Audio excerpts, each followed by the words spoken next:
This is from Pantilla Radio. Ensonga z'omukumanyiddwa nga Sheikh Kiti okubanga ate alumba eddiini ey'Obukatoliki yonna twagitegeredde bulungi wabula nga bangi baavudde ne batandika okubanga bamutegeeza nti abaddiza emmotoka yaabwe gye bamusondera. Jjukira nti ono olw'ebigambo eby'enkyukakyuka byabadde nga ayogera era ng'alaga nti munnankyukakyuka nnyo bangi bagenda maaso okubanga ate beekwatakwata ne bamugulira emmotoka okitegeera ekika kya Vanguard ya white. Kaakati nno bagenze maaso okubanga ate bamugamba nti tuwagala mmotoka yaffe naye waliwo yavuddeyo n'abagamba nti Seeka Kiti yabasabako ku mmotoka oba mwe bennyini abeesonda ne mugimugulira. Naye nga ky'olina okumanya nti ddwo olutalo bakyagaanye okuzikiza bangi bagenda mu maaso okubanga tebamukolera obutambi obumuyisaamu eggaali naye nga waliwo father eyavuddeyo n'akuŋŋaanya abato n'atandika okubanga ate abazinisiza ku mataali ng'agezaako okubanga ate abalaga nti Katonda gwe tusinza yatya y'omu wadde mu Katuliki tekimuganda zinda ku mataali g'Abasiraamu ate nga ye pengepenge yayisiza mu Seeka Kiti eggaali nnyo n'okusinga bw'olowooza.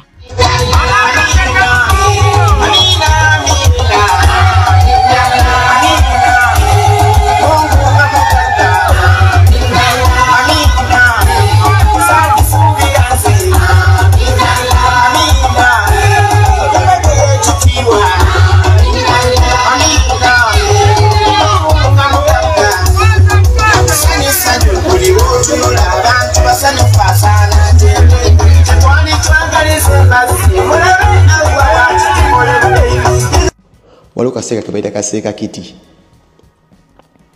kali awo kalina obunnyo kaba koogera bubanga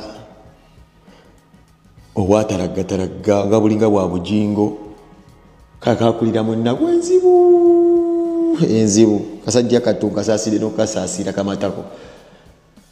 Sajja kano bw'okatunuulira birabira ddala nga bambi obwavu kakuze bukayonka butaaba kabadde kambala buno bulugabire yenno omukyala amanyiddwa nga Fifi the Queen yavuddeyo n'agenda maaso okubanga ate ageraageranya Kabba wamu ne Namugongo era bw'atyo n'agenda maaso okubanga ategeeza nti bino ebintu almost byebimu lwakuba enjawulo eriwo nti abagenda Mecca eri ku Kabba bo balinnyawo nnyonyi ate abagenda Namugongo batambuzaawo bigere naye weetegereza ebifo byonna bano balinayo ebibumbe n'essubi ebibumbe nga bibasinza ate eri balinayo akabokisi ke beetoolola emirundi 7 ate nga akabokisi ako kyenzikiriza nti kakalu temuli kirimu okitegeera kwegamba waliwo obuwangwa bwe bakola nga bali ku Kabba ate nga naffe eno abali eno Namugongo balina ebyobuwangwa bye bakola bonna balina amazzi ge bakkiriza nti holy water abagenda hijja balina amazzi ge bavaayo nago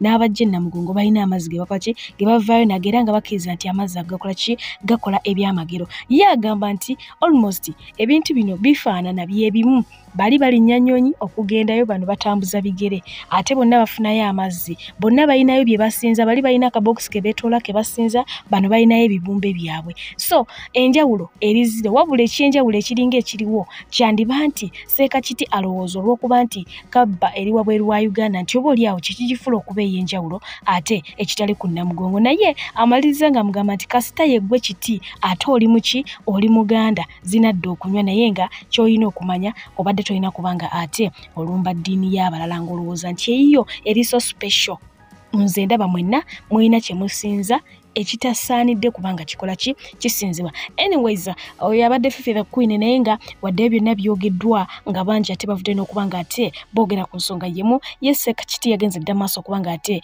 ayongera okukkaatiriza teyeetonda ate tava ku mulamwa asigala agamba nti abagende Namugongo alaba bamala biseera byabwe. Nze Namugongo sigendanga era sijja kugenda kati okuba obutagendayo obwange era sigendanga ate sigenda genda siina Namugongo nga Namugongo ekyamazima talina kyasobola kugasa mu bulamu bwa muntu nga ye si ye yekka ne Makka nga Makka ne Makka nga Makka Kabba nga Kabba tayina era waliwo enjogera y'abatera okugendako Makka baddiŋŋanyeyo babaseka kawuma Kabba terimba si kituufu gendako mu kinyolabe nedda nze mbimu ku bintu ebyenkeza abagenda Makka basabire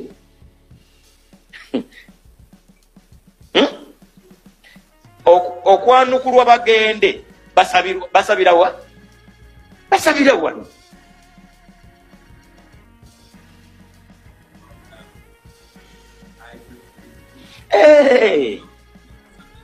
vaayo yonna n'abaavu weebali emakka kukaba wennyini yisanduza mwe mwasanga bakendedde abeetaavu abasabiriza ddala obusabiriza abanaku nga kaba eri awo nga bali wano bali basini kusaba mmere waliwo n'abakyala batambula n'obunywato nga kulaga nti amata ga mwana nga bali makka nga makka talina nsonga ekikulu mu byonna nnyiniisi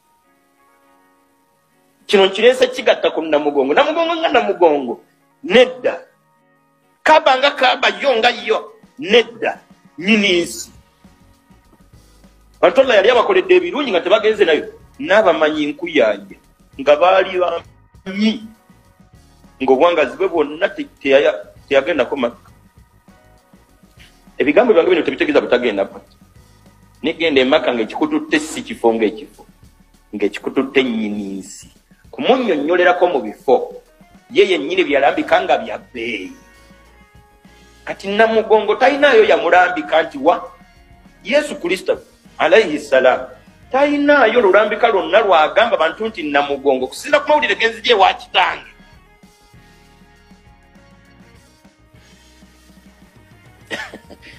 therefore bonna abafunye bye bagatta ku namugongo byali byabwe namugongo ne bwatandibaddewo kubeera obulamu bwabwe bwonna tebwatandika na namugongo ndowooza siwalampye muntu yenna manyi nti eyo bajja munda yeri abagenda okunyiiga ennyo asomesa bulungi kati atewulira gy'alazi Katikkiro wa Buganda Charles Peter Mayiga akubiriza abaami okubanga ate basonyiwa obusabbuuni naye nga ye omukulu amanyiddwa nga Kasuku yagenze dda maaso okubanga amugamba nti mukwano byonna bikole naye ekyokubanga ate okubiriza abasajja okwesonyiwa obusabbuuni ebyo biveeko tubaddewo ebbanga n'ebbanga n'ebintu byaffe ebyo olaba n'omukulu eri Kaguta Museveni eggwanga lino limuzoganya naye tavangayokko kugamba abantu nti beesonyiwe kasabbuuni kakati ateggwe Katikkiro era bw'atyo n'amusaba afe ku birala byonna naye ave kuki ave kasabbuuni so ng'atera awo omukulu amanyiddwa nga Kasuku yabaddeko mu interview n'omukulu amanyiddwa nga Lwasa bagenze maaso okuba nga ate badisikasinga ku by'ekisiru bingi nga bw'omanyi ebya Lwasa bwe bibeera naye nga baayogeddera ku Ddana n'Abatanzi nga bw'omanyi ye mu kamwa ka Lwasa yagandira ddala okuvaamu yamusigala ku mutima wali wennyini kulo era ng'ono yatutegeezezza nti buli lunaku lwe yasesinkananga Ddana n'Abatanzi yalina okumwononerangako obukadde bw'ensimbi bumeka bubiri n'ebirala bingi byagenze maaso okuba nga ate ateekamu naye nga waliwo eyavuddeyo n'amusuubiza Makisado eya pengepenge n'amugamba waateesonyiwa Ddana n'Abatanzi bombi bwe batamwesonyiwa era n'abalayirira nti gwe mulundi oguba gusembeyo kubanga ate bamuyisa mu kamwa kaabwe badenda kwebaka n'empulidde obusungu nga bunninye eneebeerewo ninga esembeyo Kasuku ne Lwasa bwe muddamu okwogera ku N'Abatanzi ekigambo ky'ekifakka mugenda funa Kasuku ne Lwasa enebe first and last yes Montalagingire N'Abatanzi Lwasa ne Kasuku N'Abatanzi ajja kuba looya wange Lwasa nja kukuba ne Kasuku nja bakuba mujja funa Kenzo nja kuba kitono nja kukuba temuddamu kwogera ku N'Abatanzi 5 nga mumukakkanya temuddamu last warning nkubulidde mu 5 bugambe just kugambe nga ndi kulu mu 5 siri hayi toddamu Kasuku kola interview ne Lwasa ngerimu N'Abatanzi nkubulidde mazima kwe kyogamba Lwasa N'Abatanzi asoka kuggo kuwako olinga amazi damu mwogereko labe nja kukuba ogenda kufuna no mu full swing ogenda kufuna gwe kisirani gwe emabega kawo omukyala amanyiddwa nga Doreen Kabarebe yes yagwa ku video ya Etanya bw'akiragira maaso okuba nga ate agikkaanya n'alaba ng'Etanya mbw ali ku family planning akantu kana ak'omukono era bw'akiragira maaso okuba nga ate apostinga ku mukutu gwe naye nga Etanya alabiseeko mu kifaananyi nga alitulya mugema okusinziira bw'okyetegereza obulungi yandibanga alitu oba okiwulira. So omukyala ono mukyala w'omukulu amanyiddwa nga Joshua Baraka wadde nga tebana bakubanga ate ensonga bazikola ki bazitongoza bulungi twandibanga tusuubira ka baby anytime. Ate nga yo omukyala amanyiddwa nga Rachel Ray abangi gye bayayanira obufumbo era abangi gye bakubiriza abayimbi okufumbirwa n'okuzaala ye yabategeezezza nti ekigambo kuzaala n'okufumbirwa mu future ye oba mu bulamu bwe ye talina wabirengera tabinaamu wadde essuubi kalibe ttono bwe riti oba okiwulira. So nga ate ye omukulu amanyiddwa nga Bruno K yavuddeyo bw'atyo n'agenda maaso kubanga yeemulugunya ku mbeera ey'obuwulu gy'ayitamu enkya n'eggulo olw'ebyo by'ayitamu ng'ali mu nju ye okusoomozebwa kwasanga era ng'agamba nti oba olyawo singa abadde alina omukyala yandibadde tayita mu mbeera efaananako bw'etyo. Abawulu twegumya bannaaye siganye n'obufumbo si bwangu naye n'obuwulu si bwangu. Abawulu twegumya nnyo. Boy na engoye nina abantu benzuwa aba laundry ne bazikolako. Niba amaze ozikolako ne bazikomyawo muganda wange ne nzitunulira nga nnyingi. Nga noonya ne bentandikira ozizinga kale singa mbadde n'omukyala. Ani mugaye mama gundi nyambaako ba baby wa sweetheart nyambaako nzingireko. So si twegumya wano ku ground oluusi obubulu waliwo time webunyuma nga you need your own space or muganda wange waliwo nawe webayo obunyiga n'obeera mu nju n'owulira nga enju efunze. Ate nga ye omukyala amanyiddwa nga Ruth gwe gwomanyi nga Princess Amira yadde nga ebiseera ebisinga yeebalamu okwogera ku nsonga z'obufumbo bwe n'omukulu amanyiddwa nga Honorable Kasolo ono yagenze maaso okubanga ate atukakasa nga bwe yakyuka n'ava mu ddiini eyamutuumisa erinnya lya Ruth n'asalawo okubanga ate afuuka Amira olw'omuhabbati nagwalina eri omwami we era kati ye Princess Amira Kasolo nga n'emikolo giri emirala bagenda maaso okubanga ate bagikola egy'okumuwoowa wabula nga ye agamba yasalawo kubanga asaba emikolo egiri wansiko okitegeera nga budget si nnene nnyo kuwaawaza nsi yonna olw'ensonga nti tukimanyi bulungi nti omwami ono aliko abakyala babaki abalala ate nga Princess Amira mukyala wakubiri waliwo omukulu Amira ali wakati ate ono gwe tumanyi Dr. Aisha yadda kwani yadda kwa Amira so yali tayagala nnyo kuwaawaza nsonga ezo nakulumya nnyo mukyala mukulu. So bw'atyo n'ayongera okukkaatiriza nti yo okubeera mu bufumbo obulimu omukyala omu nga yeyeko omukyala naye ng'obwavu obuli eyo at least abeera mu bufumbo bulimu abakyala abana naye ng'amanyi nti ali mu soft life si byakutambulira kwokada binnya kukuba atambula atudde oba okitegeera ayagala bulamu buli soft naye nga ye omukyala amanyiddwa nga Grace Kani amuloga yandiba ng'ali ku mapeera alengera okitegeera omukyala ono baali bakavaayo jjujjuzwa ne batulaga nti omukyala ono akyuse mwennyini n'atula mu kamera n'atutegeeza nga bw'atagenda kuddayo kunywa bikuba era n'ategeeza nga bw'akyuse n'afuna ne management mpya omukulu amanyiddwa nga Thaddeus Katumba n'amusayininga bulungi ex waffe ewa Sheri Matovu okitegeera kaakati n'omukwano bamuwandagadde dda era nga okusinziira ku galiwo gagamba nti ekimugobezza kusiiwuka ki mpisa. Abantu abasinga obungi abakolaganyeko ne Grace Kani bagamba mbu talina ki mpisa so noono naye kyeyagenze maaso okubanga ate ayawukana naye ebbanga teriweze kebere kwota y'omwaka teweze bwe bati bagenze maaso okubanga ate baawukana naye nga ye omukyala amanyiddwa nga Senga Acid akkaatiriza lwatu agamba nti Grace Kani balabika baaloga muloge okubeera nga ali bw'atyo. Abalina obusundo bw'omu feesi kyokola oddira neem oil ono n'omugatta mu Gift Organic Cream tulina ekizigo kyaffe kiyitibwa Gift Organic Cream n'omixingamu n'oba nga weesiga mu feesi obwo obusulo obukwata mu bulago obujja obwa black obuli flat bwonna ne bukako abalina oluwumu neem oil omuti guno gujjanjaba oluwumu okuviira ddala munda abaana basinga kibalemesa okubutawona luumu abaana obutawona luumu n'omuntu omukulu n'okaddiwa n'oluumu olujjanjabira kungulu. It's a fungal infection. Bwe buba nga akawuka kakafango kayingira mu musaayi mu blood stream olina okufuna ekikagoba mu musaayi ate n'ofuna n'ekina antiseptic benefit.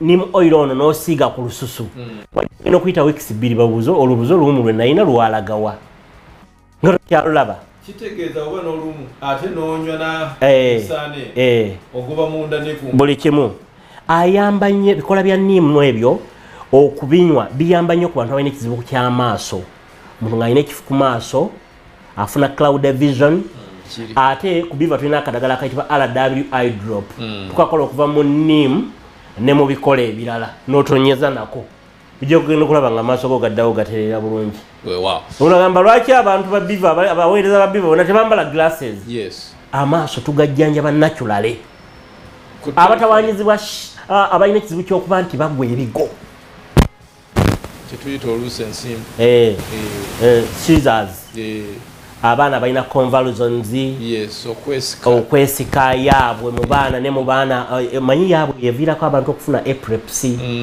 majority ne wabeerawo abafuna epilepsy olwa brain damage neem tree ono ebikola bye biyamba okustimulatinga neurotransmitter ate era biyamba n'okuboostinga brain cells. Diamond okujja mu ggwanga lya Uganda ku nsonga z'emmwanya lwafuukira ddala lutalo era nga luno terujja kuva mu bayimbi b'eggwanga lya Uganda. Ye nno talina kye yayogedde ku nsonga eno kiri awo era ng'omukulu amanyiddwa nga Eddie Kenzo yayongedde okuba nga ate abalaga nti yasinga Diamond Platnumz mu buli kimu. Kamwogere ki yagambye first of all ye alina BET Award kyakubiri ku kyo yanominatingibwa mu Grammy Awards.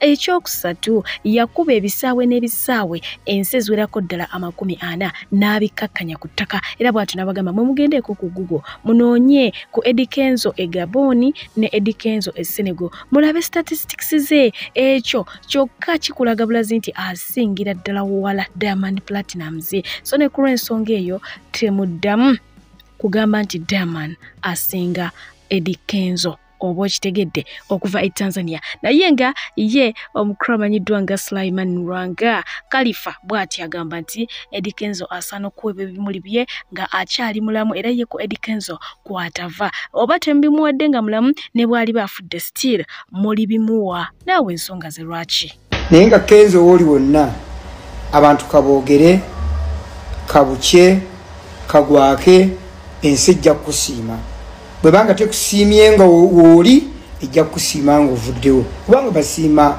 ogenzi eyayimba ekyo yali mukama wange mukadde wange Kamiliyoni basiima ogenzi naye njagala mbakakase ti Edisa Musuuza kyakoze bino byebimu kubibala Musuuza byakoze lwaki kubanga nze nali nnyimba naye nga abantu temalina ginyimbira nera tewali yamanyi nti waliyo Khalifa ayinza okuyimba obulungi nga nze mwandivuddewa okutuula mu ngoma yaffe mu ttaali yaffe n'olwekyo mbasiima nga mbasiimira ddala maama wange eyatandika ennyo okulwana ne Kenzo mu nsonga eno siyinza butamwogerako Lilian Mbabazi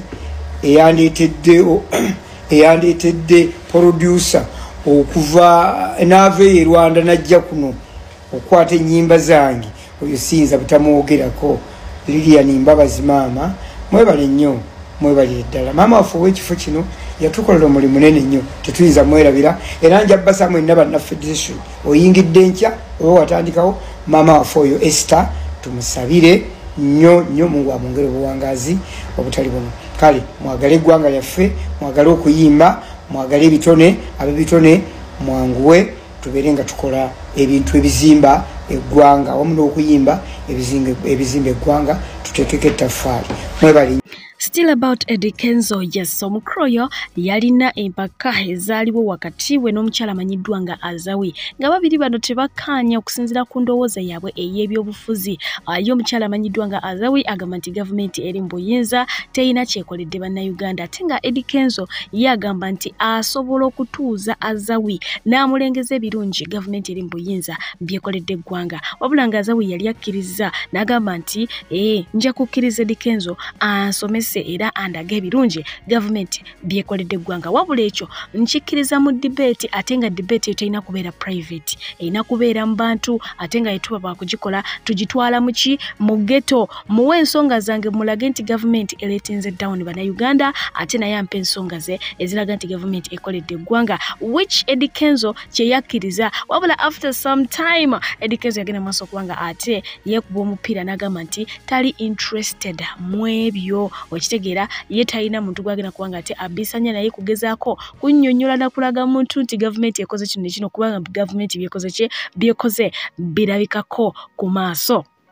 Ate nga omukyala amanyiddwa nga Catherine Kusasira yavuddeyo bw'atyo n'agenda maaso okubanga ate akubiriza abakyala okuyiga okuba abakambwe babeere gamunange batiibwa abaami baabwe era n'abategeeza nti tebafumbirwa abasajja abatabatya. Okitegeera omusajja atakutya y'ensonga lwaki akukolako obwenzi, naye omusajja buli lwabeera nga akutya mukwano abeera tasobola kwendako era ye yategeeza nti Sseruga amutya nga bw'okiwulira naye nga bw'amwagala nnyo nga bw'okiwa. Naye kyadde mu comment section waliwo eyagambye mumugambe nti mukwano oyo gwagamba mbwamutya asiba mu bubokisi bwaffe, nze namugoba dda mu kabokisi kange emyaka gigiri emabega.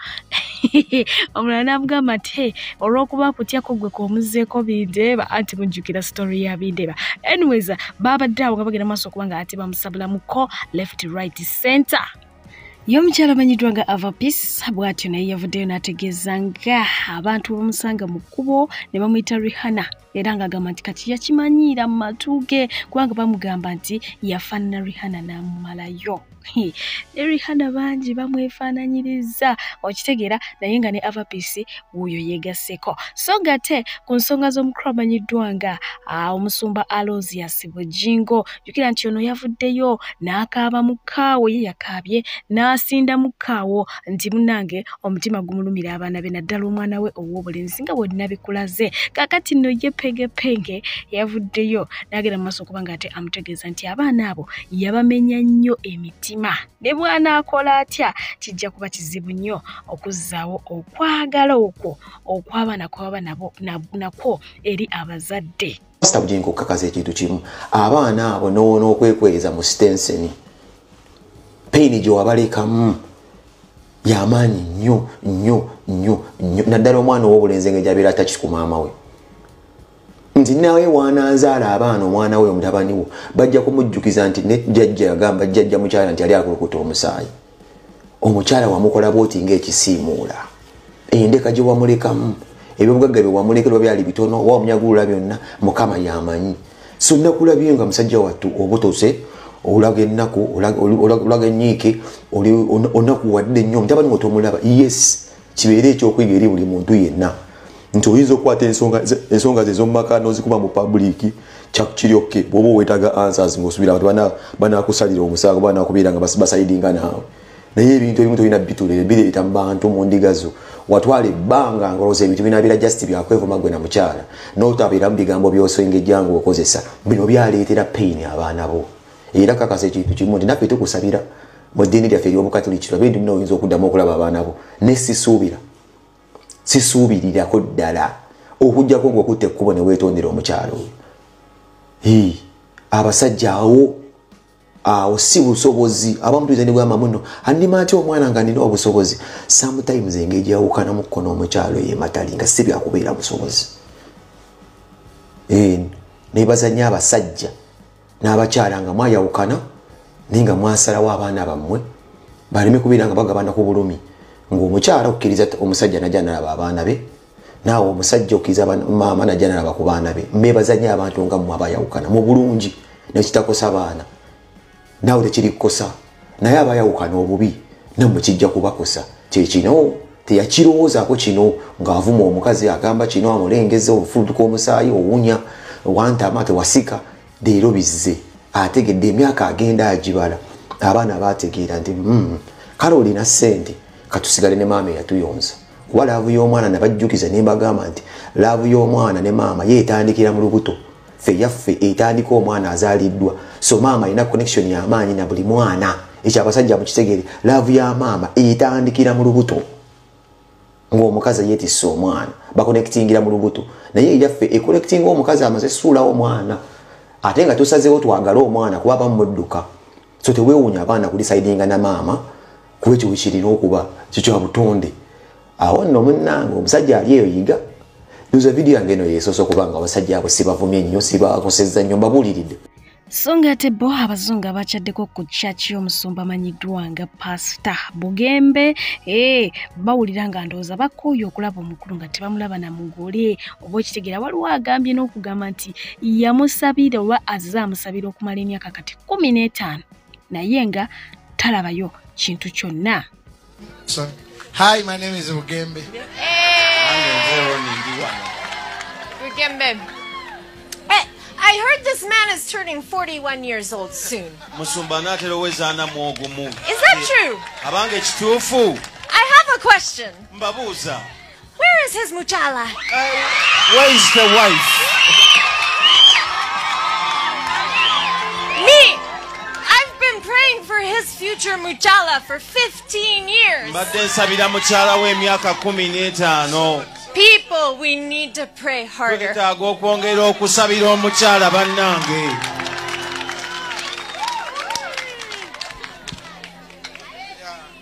there anyone who is single among the... Yay! We can get married right here, right now. 7. Ebyo nga bikyali awo waliwo odiyo zaateereddwa nga ziraga munnamawulire omu ng'ali mu Habatina n'omukyala omulala naye nga yasoose kugeyamu kaawo ku mukyala we naye nga omuhabatina tegubali bulungi n'omukyala omulala nga mukwano alagira ddala nti oba oli awo no yandibadde owuwe yapapa kuwasa kikikyo.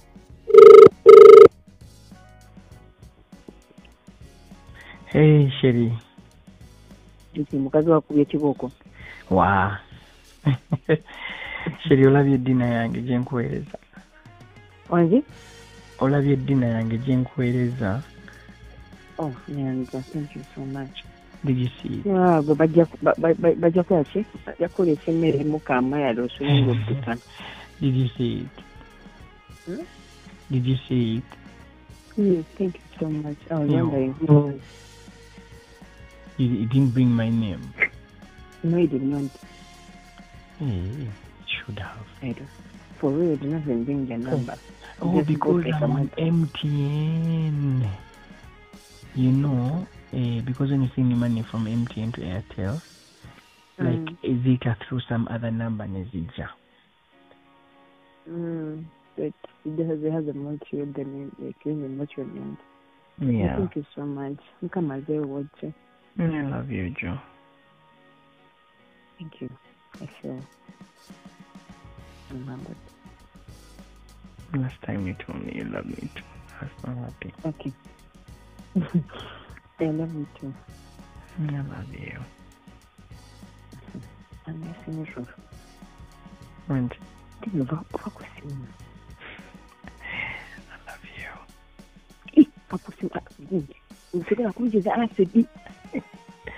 you. And this is my number. Those my women have attended to fasting. Their husbands delete my number. Delete my number. Bye. I love you.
Otambudde obwoya ne bukugwa ne kuntumbwe ng'onoonya mirimu ofereddwa abafere bangi toddamu kumagamaga kankwanjulira Malden International Labour Consultants be bakugu abaakakasibwa okutwala bannayuganda emitala w'amayanja mu nsi nga Qatar, Saudi Arabia, Jordan, Kuwait, UAE, Bahrain era nga bano bakutusaako emirimu omuli security, waiters and waitresses, maids, cleaners wamu ne baristas. Basange wali eri Ennamuŋŋoona oba bakubire ku nnamba zaabwe ez'essimu 074 73888 oba 0772 8300 26 oba 0787 95 23 be bokka abagenda okusangula ennaku ku mutima gwo. Beba Malden, shipping life into a unified destiny. Abalungi abatuuliriza era abatulaba olunaku olwaleero tuchaddeko ewa Sheikh Ashraf Dembe.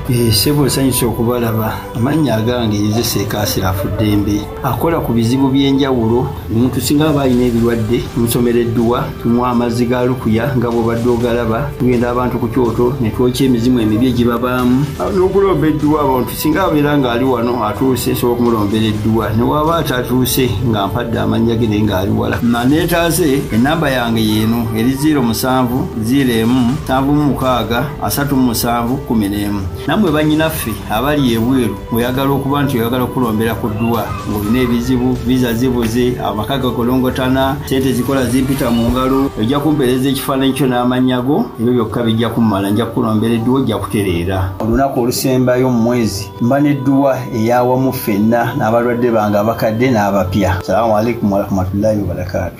Weewaawo yo omukyala amanyiddwa nga Jjajja Tawusi ngono naye tikitoka ku mukutu gwefe ogwa tiktok yasembeera si nnungi mugonvugonvu. Omukyala ono awagira nnyo omukulu Kyagulanyi Ssentamu era amwagala nnyo ne Kyagulanyi naye bw'atyo amwagala nnyo wabula ng'olumbe lwamutadde ku ndiriiso. Essaala ze babasaba mumusabire Jjajja Tawusi bagamba nti baagala alabe ku Uganda empya.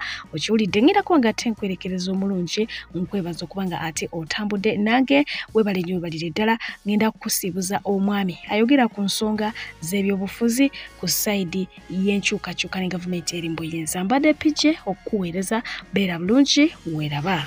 Naye ne gavumenti ya Museveni egudde actually yagwadda naye ate yeeyongeredde ddala okugwa. Oba ani ababalira ebyo bye bakola ebyekisirusiru? Munansonyiwa okwogeza olulimi olugamba nti bya kisirusiru.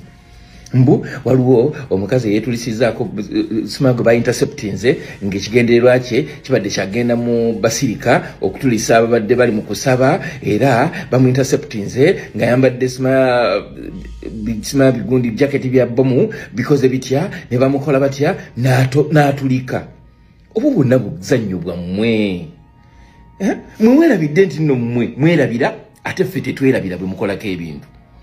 Tuzingulula olutambi tuddeyo. Abeetulisizaako bomu wali ku parliament ne ku CPS bakikolera mu biseera ki nga tugenda okulonda? Waliwo wabulayo bbanga ki nga tugenda mu kulonda? Abayeekera abatta abantu mu bbiri was it 2020 actually nga tulina mu biseera bya covid yawo twayitubuzayo bbanga ky'okugenda mu kulonda. Obwo bwonna buzannyo bwammwe bwa kisirusiru kuteeka fiya mu bantu kuyisa supplementary budget n'okuteekawo embeera kati okujustify ng'ogamba nti nno obubinjabinja buno bwe mbadde mugoberera simanya obwa nuupu simanya ono German ambassador okujustify ng'ebiboozibozi byammwe. Omuntu wanaawonera gavumenti ya Museveni eno tugenda kufuna emirembe abagiwagira n'abatagiwagira. Bino mbibagamba ate mujja kubirabako.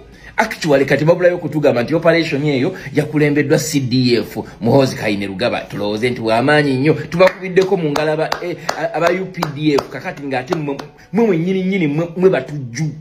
Mumbulireyo eggwanga lyonna libeera Amerika ebeere Russia ebeere eno ensi eya North Korea gye tugamba nti waliyo bannakyemalira ab'amaanyi nnyo basirikale baawa abajja nga bambadde obukookolo nga misana mu nsi yaabwe nga sigamba nti no bali mu nsi eri foreign baawa okuleka mu Uganda. Nosanga abantu abazze bazze like balawuna mu kibuga bambadde obukokolo mutya kyo okulaga face zammwe bikiba nti ebikolo bimukola birungi bwe mubanga bimukola bibi let your faces own up to the actions you are doing. Stop hoodwinking Ugandans. Stop killing Ugandans. Stop massacring Ugandans. Stop instilling fear in Ugandans because that game, that card is over. Protest vote, like it or not, is gonna take you out of power. Nze newunya nnyo nti mwakozesa mundu nga mwagala okukyusa ebyo byali biremye mu Uganda naye abaana e Kampala bagamba tugenda kukyusa nga tuyita mu nkola zennyini ze bataddewo ez'akalulu naye mutidde nnyo temukyavana mu kaabuyonjo buli kaseera muba muddamu buli wamulira ekigambo protest vote mutulugunya abaana mussa abaana mukoze buli kikolobero ekireetera omuntu okwekyawa mubatulisa nebbomu nemuta era ono mwe mwabitegedde ddi nti ono abadde muwala wooli bwe abanga abadde muwala wooli lwaki temwamukwata nga mwasobola okukwata abantu abatalina musango ne mubateeka mu makomera abaana b'abatujju be mumanyi gye bali nga bo temubakwata mukozesa obwongo kubanga ffe be mugamba ebyo ebyekisiru tukozesa bwongo okuanalyzinga buli kye mututeekako oba buli kye mututeerawo mukijjukire nti bannayuganda kati baava mu mbeera eri ey'okuba wa siyaasa. The siyaasa times were only of the 80s. Right now we are in the digital era. Kino kibaddewo e Kampala oba mu ssaawa ng'emu ssaawa emu n'eddakiika emu omuntu ali e Canada ali America ali Australia aba kitegedde kitegeeza ki you should also shift your tactics and upgrade to the modern day times. I say all this for God and my country. Zemtano Wambe Galoshes Matovu Johnny. I'm not happy with you. Mulekera okuta abantu nga mwekweka mu batuju. Mwe batuju.